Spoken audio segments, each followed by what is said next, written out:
Hello and welcome to the Asian Seller Podcast. I'm your host Meghla Bhardwaj, and today I have with me Stephen Selikoff, and we're going to be talking about what's next in retail. Hi, Stephen. How are you doing? Good. How are you doing, Megla? I am doing great. It's always a pleasure talking to you, and I feel I learn so much from you whenever I have a conversation, Stephen. Awesome.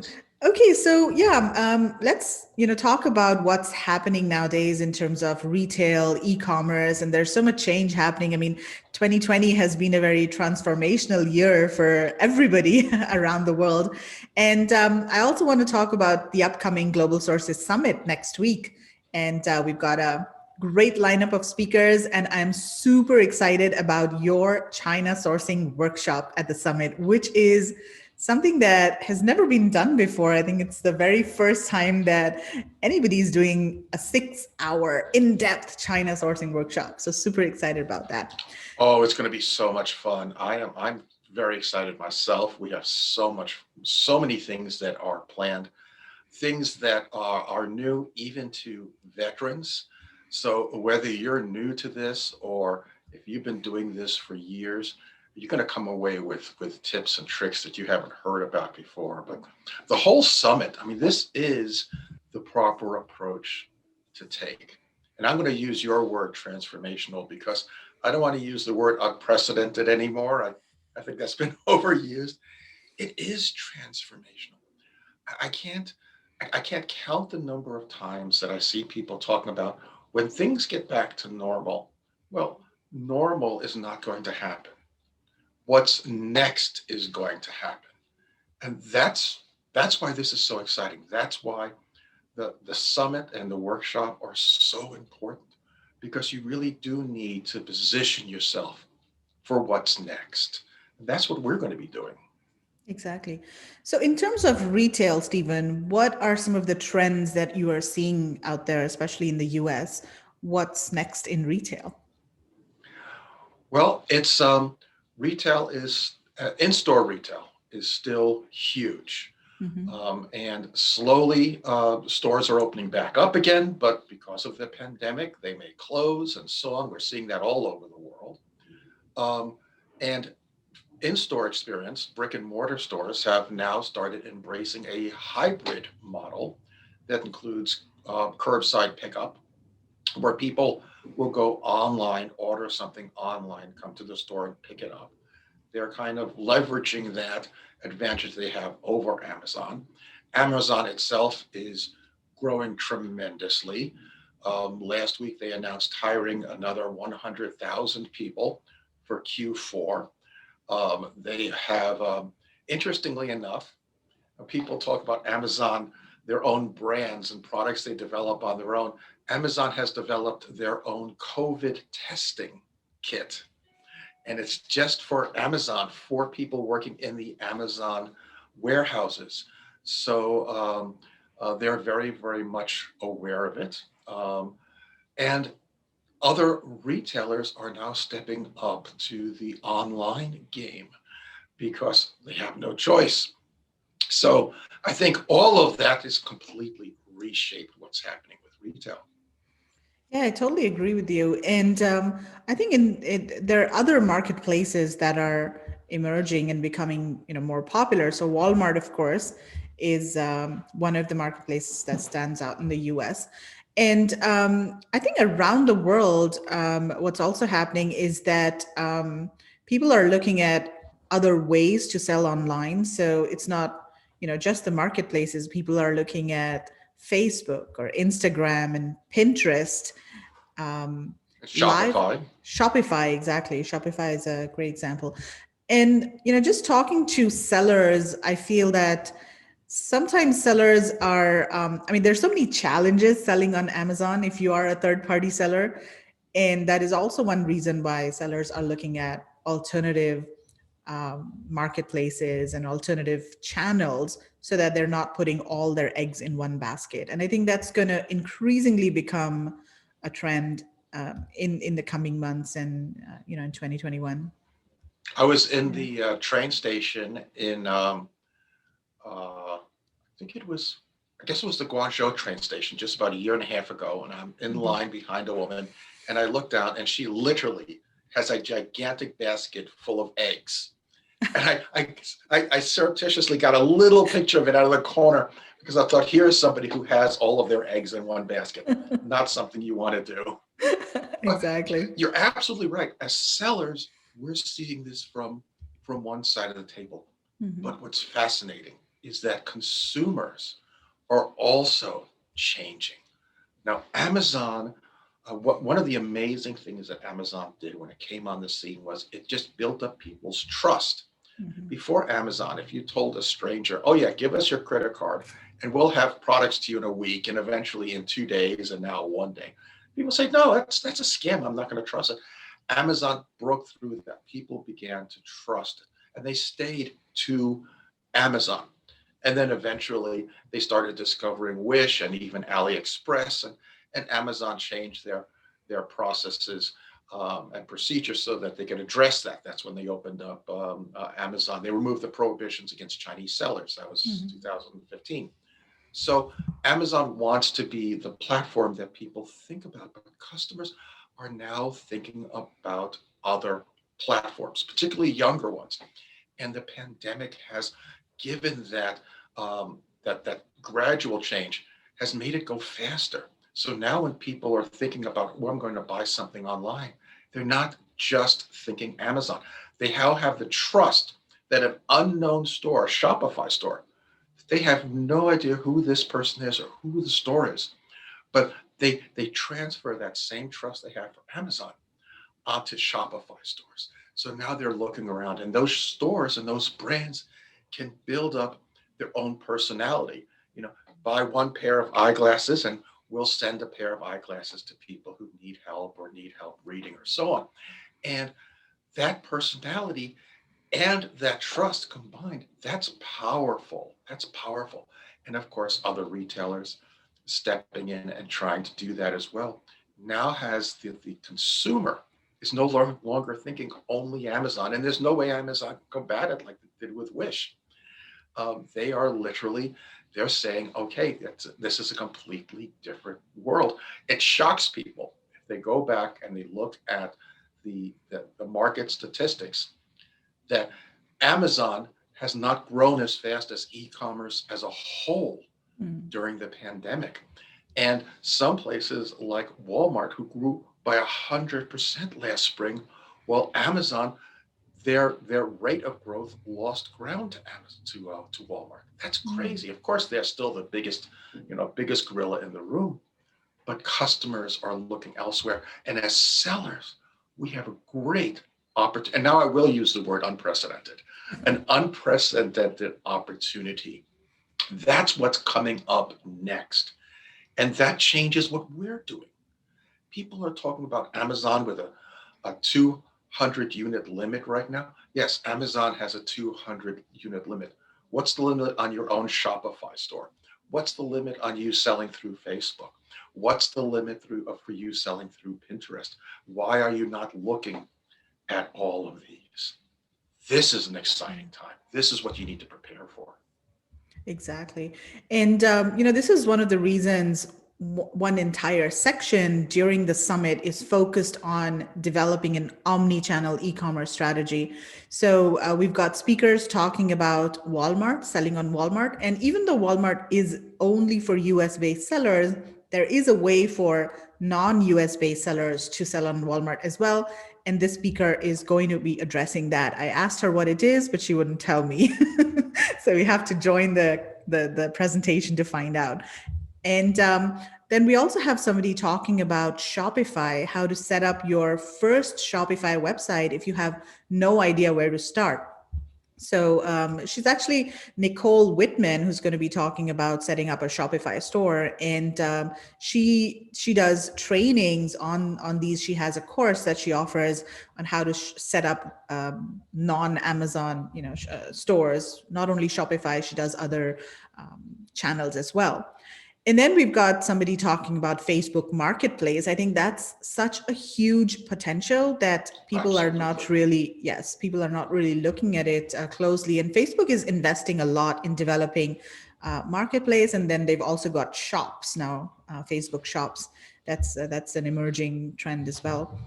And we've got Amy Weiss and Taylor. They're going to be talking about expanding your online channels beyond Amazon. So they are going to give an overview of what are the opportunities that are available to sellers. And the one that I'm most excited about is Zach Franklin from Seller.Deals. So he's going to be talking about Google Shopping and Reddit. I mean, who thinks about selling products on Reddit, right? But he's been doing some work on Reddit, and he's had some success. So he's going to be sharing his experience, and he's also been working on Google Shopping. So that's a pretty exciting topic too.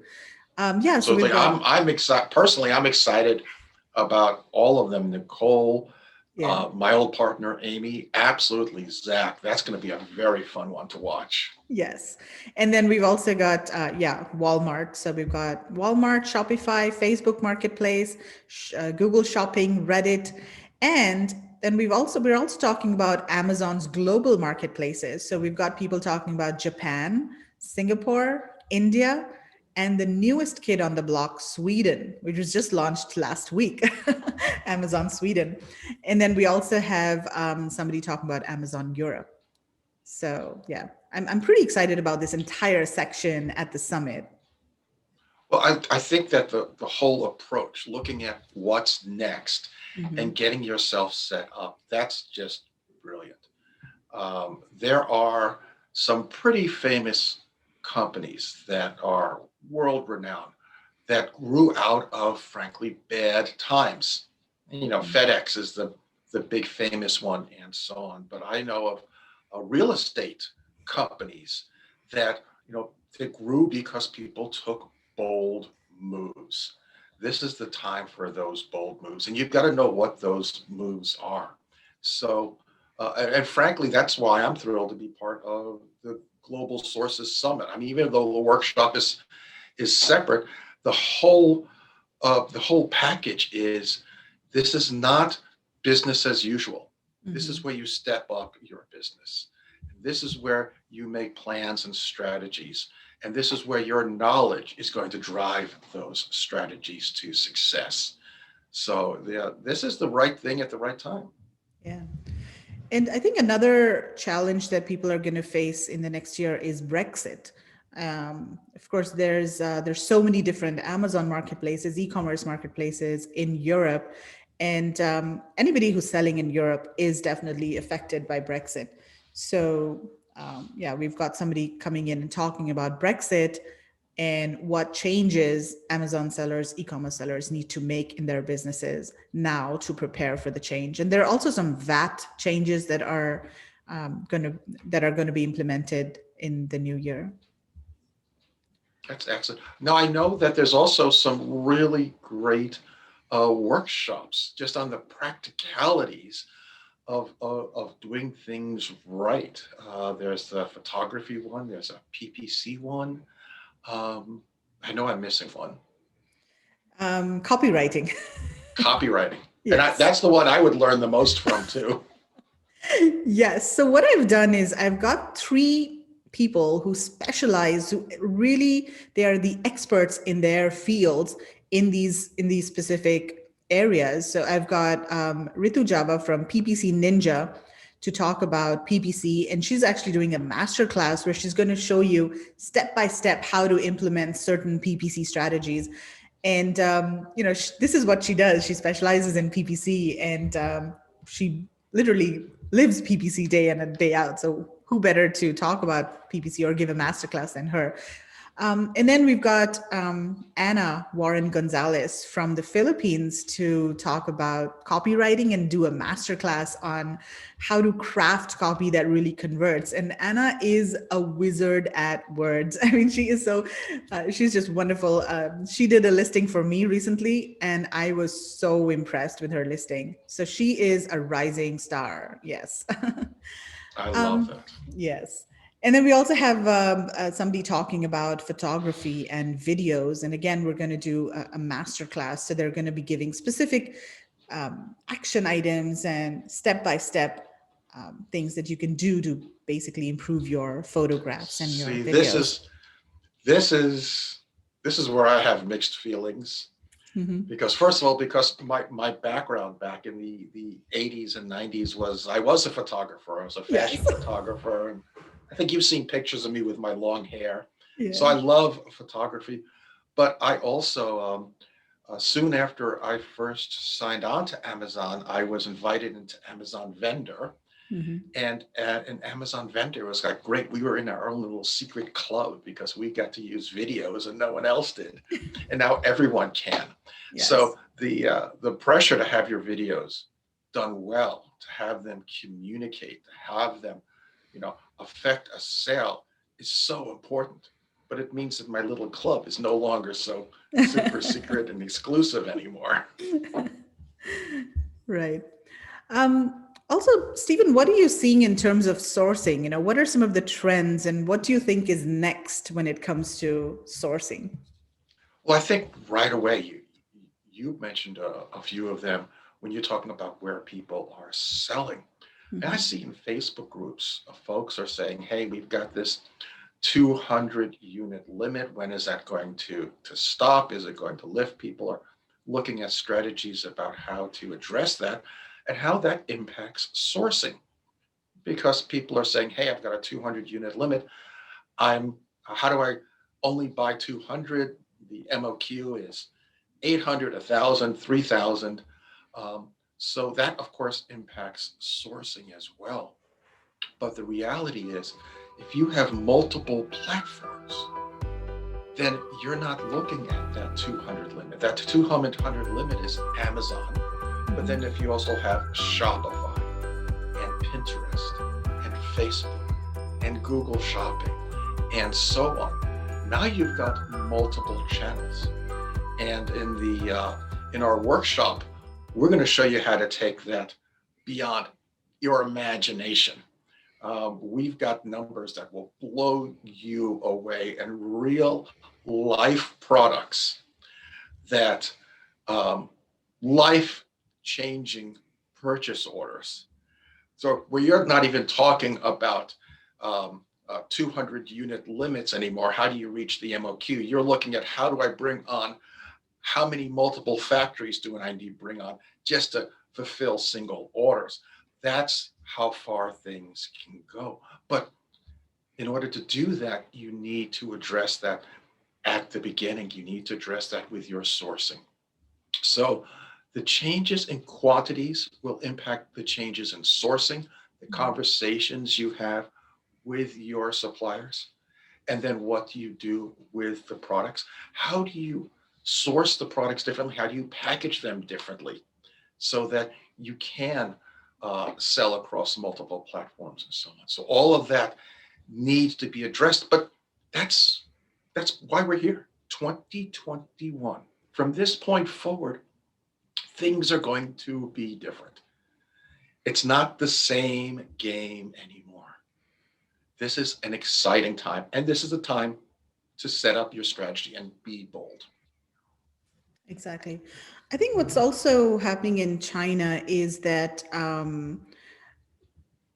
a lot of people are, of course, looking for alternative markets to source from as well. So, where be China, India, or Vietnam, Indonesia, Mexico, Mexico, Turkey, Taiwan. Taiwan, Turkey. The other day, somebody was telling me.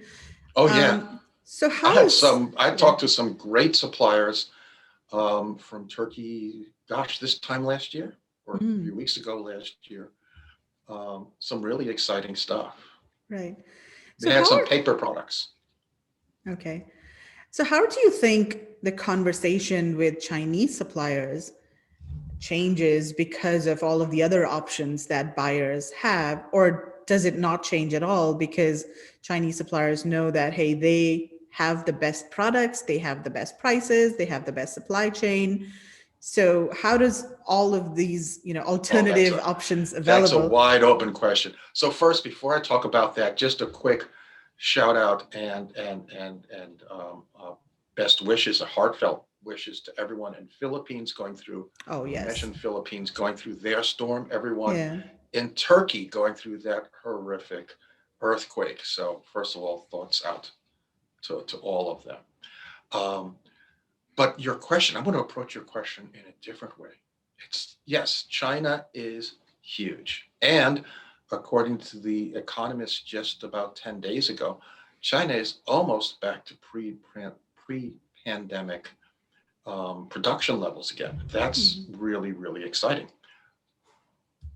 But with all of these other markets and people becoming more aware of these other markets, it's an opportunity not just to say, hey, this is my product.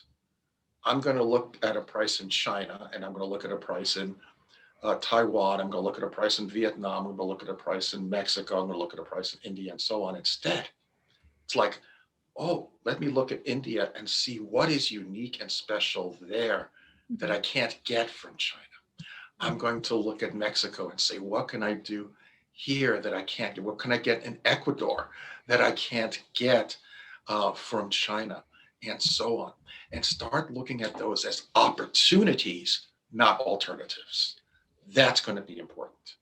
Fantastic. Yes, that is absolutely great advice. And I see a lot of people making this mistake. They're sourcing a specific product in China and then they come to India or, they come to my Facebook group, for example, and say, I'm looking for this specific product in India. No, it doesn't work that way. You have to understand what India's strength is, what Vietnam's strength is, and look for those products. If you're looking for an electronics products in India, it's not going to work at all. Okay, fantastic. And then, Stephen, what about this $5 million case study? What is that all about? Oh, so we want to bring the workshop into places that people have not seen before. And one of the great ways of doing that is actually follow some real products and see what you can do with real products. Because, as I said earlier, this is a time to be bold. So I'm going to hold off on some of those details until the actual workshop. But I am sure people would be thrilled to hear about what it takes to have a $5 million product. And this is 5 million. It hasn't even been a year yet. Hmm. This could get a lot bigger. Actually, to be frank, it already is larger than 5 million. Wow. So we're going to be going through that and some, how do you say nicely, smaller products that are just a million plus. And listen to what I'm saying. I'm not saying brands. I'm not saying multiple products on top of another product on top of another product and build up your Amazon store to be over a million. I'm saying products. That's something that our veteran sellers have not had experience with yet. And there's all sorts of other things we have for veteran sellers as well. We were talking the other day about um, negotiating as a woman in China. So these are exciting things that we're going to be covering. So it's absolutely there. If you are new to this, if you are new to sourcing from China, if you've only done one or two products, this is what this you want to attend this, you want to learn. But if you've been doing this for 5, 6, 10 years, and I have friends of mine who have been who are excited about the stuff that we're going to be covering. This is why I can't wait. It's going to be so much fun. And it's going to be like this, like a conversation for us. It's going to be very engaging and interactive. There's going to be some role playing and so on. And there's going to be experts that you guys haven't been exposed to yet. So that's going to be great. Can I share about one of them right now? Yes, absolutely. Go for it. Okay, so Tim Bush is going to be joining me. So anyone who's ever thought about getting into large big box retail stores, he is the man. You may have followed his podcast on the shelf, or you may have run into him through his VIP group. Uh, I love describing Tim as not only someone who has helped entrepreneurs expand their business off of Amazon and into retailers, but he's also helped countries. Mm. Um, the departments of export and industry and so on have called him in for the UK. He's consulted with El Salvador, with Brazil, with Singapore.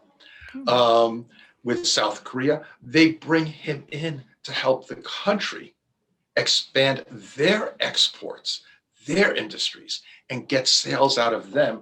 And he's going to be coming and joining us as well. So we got a couple of fun experts. This is if you are new, you want to be there. If you are a veteran, if you are experienced, you want to be there. 2021 is the year to take your business to the higher level, and that's what we're here for. Well, Stephen, thank you so much for bringing Tim on this workshop. It's much appreciated. I'm sure people are going to learn a lot from him. So, hopefully, they learn a little bit from me and a lot from him. Yes, and then you were also mentioning Joe Reichfield. Yes, absolutely. There is no one with more in-depth Amazon experience than Joe, and I'm thrilled that he's going to be there to when people have those tough questions, I don't have to shrug my shoulders. Joe is there with the details and the knowledge and the data and the analysis that he's known for. So that's really powerful. And he also does Pinterest, doesn't he? Absolutely. Yeah. Absolutely. No one better. No one better. Gosh, unbelievable. So we've scheduled 6 hours for this workshop, Stephen. Are you sure we're going to be able to keep it to 6 hours?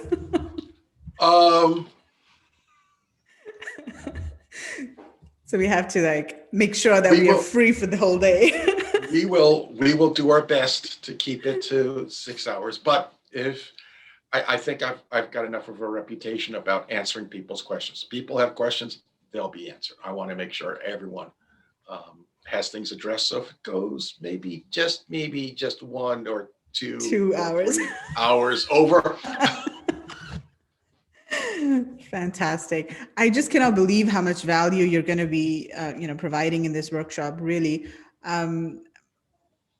6 hours of content. I mean, it's totally amazing. And I think the environment that we're doing this. There will be a break so we can all get more cups of coffee in between. Yes, and bio breaks and all.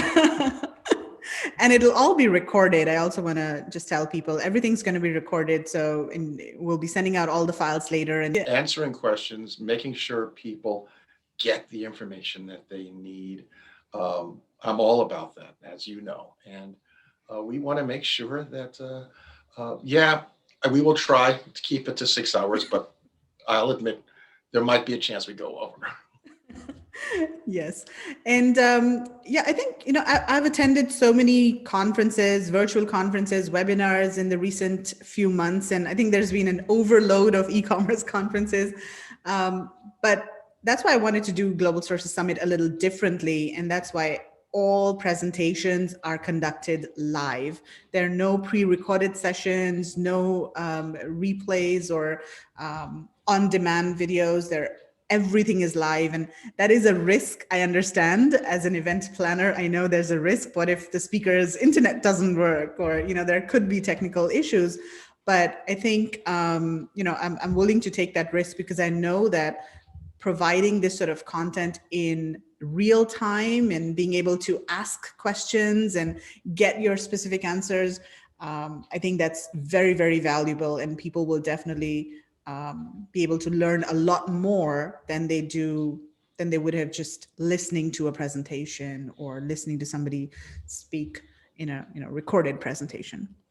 Absolutely. This is going to be a lot of fun. It's going to be so much value.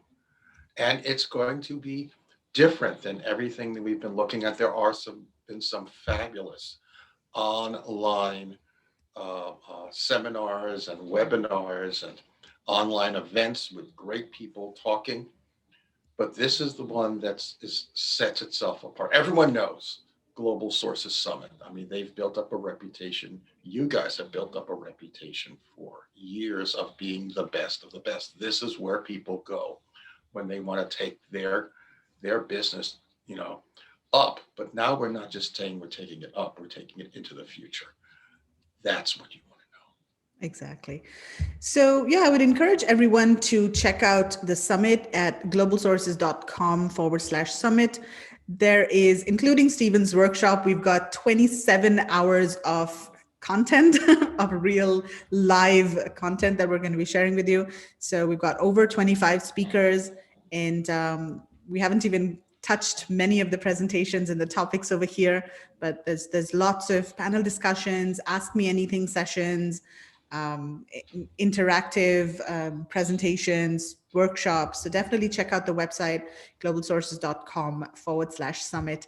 And it's very affordable. I mean, I have to point out that it's not a free workshop, or the summit is not free, but you have to pay a very nominal cost. I would say the summit costs $45 US. So I don't think that's a lot of money in terms of compared to how much content you're getting and how much direct access you're getting to all of the experts. And then the workshop costs $145. But if you want to attend both the summit and the workshop, you will get a discount and you can get that ticket for $170 US. So I think that's not a lot of. You don't have to worry about getting on an airplane right now. So Yes. You're saving money right there, even though I love Hong Kong. Yeah, so. Absolutely. Well, Stephen, I am looking forward to this workshop, and thank you so much for coming on the podcast. Absolutely. And it is November 10th, 11th, and 12th. Yes, that's right. Those are the dates. And the workshop is going to be held. So this is a bit tricky. November 12th, 2 p.m. Pacific time. So that is November 13th, 7 a.m. Melbourne time. And yes, so it's a bit tricky, but all of the information is on the website. So go check it out for sure. Absolutely. All right. Thank you so much, Stephen, for your time. Take care. Bye-bye. Thank you. Bye-bye.